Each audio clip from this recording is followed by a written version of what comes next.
afternoon everyone! Ang aking kliyente ay galing pa sa Manggahan, Fairview, Quezon City. And this is our 5th session.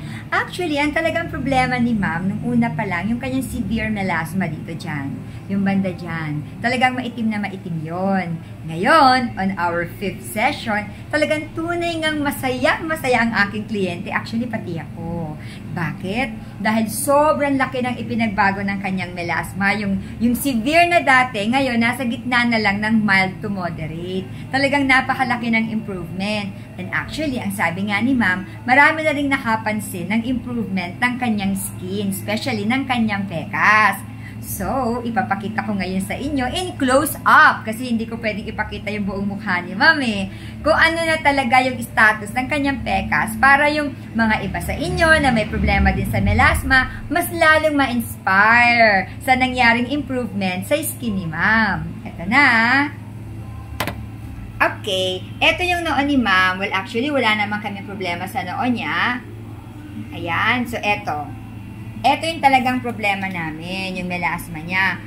Halos wala na nga Alam niyo guys, ito, yan, dati, sobrang dark niyan. Yan talaga yung number 1 na problem ni ma'am. Pero guys, nakita niyo naman ngayon, kung yung dati, severe siya, ngayon, nasa gitna na lang siya ng mild to moderate. Nakakatuwa, no? Yan. And then, ito naman, yung ilong, nguso at baba ni ma'am. Well, talaga namang okay yan. And then, ito yung kabilang side ng cheek ni ma'am. Adjust lang natin yung ilaw.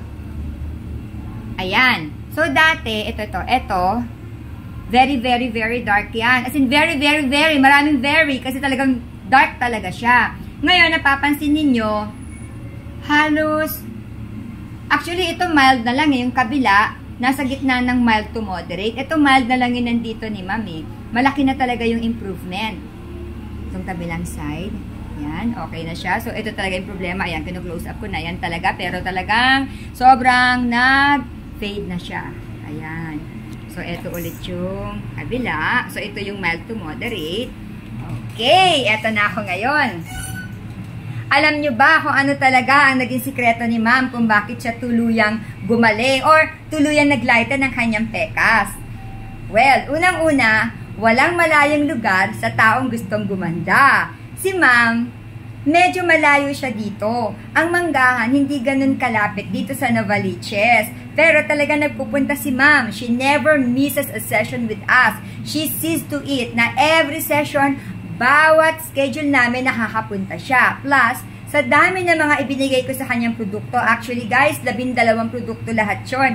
Pero, nailalagay niya lahat yon. Kanina nga, tinatanong ko si ma'am, ma'am, meron bang, dumating ba yung instance kako na talagang meron kayong na-miss dun sa mga paglalagay? Wala daw. O diba?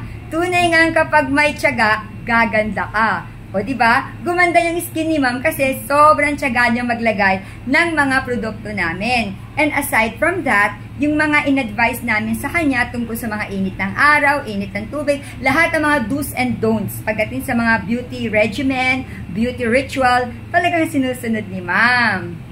O ano guys, alam niyo na kung sino ang inyong i-chat, kung sino ang inyong tatawagan kung meron kayong problema sa pekas, melasma, age spots, or hyperpigmentation. Kami yon. And remember, we are just a click away. I-click nyo lang yung cellphone ninyo kung saang page nyo napapanood itong video na ito. Ako mismo ang sasagot sa inyo. Kasi po, by appointment po ako. By booking po kami. Or, you can text or call us at 0925-853-4636. Dito lamang po kami sa Novaliches Bayan, Quezon City. At hindi kami malayo. O diba, ano yung sinabi ko kanina? Walang malayong lugar sa taong gustong gumanda. Ayan, narinig nyo sa taong gustong gumanda. Kaya kung gusto nyo gumanda, dito kayo magpunta sa Modelo Salon and Skin Center. Yay! O ano, magkapaalam na kami. Gagawin ko pa si ma'am, magpipiling pa kami. O ma'am, kailangan heart. Korean heart. Hanapin natin ang kamay ni ma'am. Ayan, Korean heart na si ma'am. O ma'am, babay ka na ma'am. O babay na kami. Bye!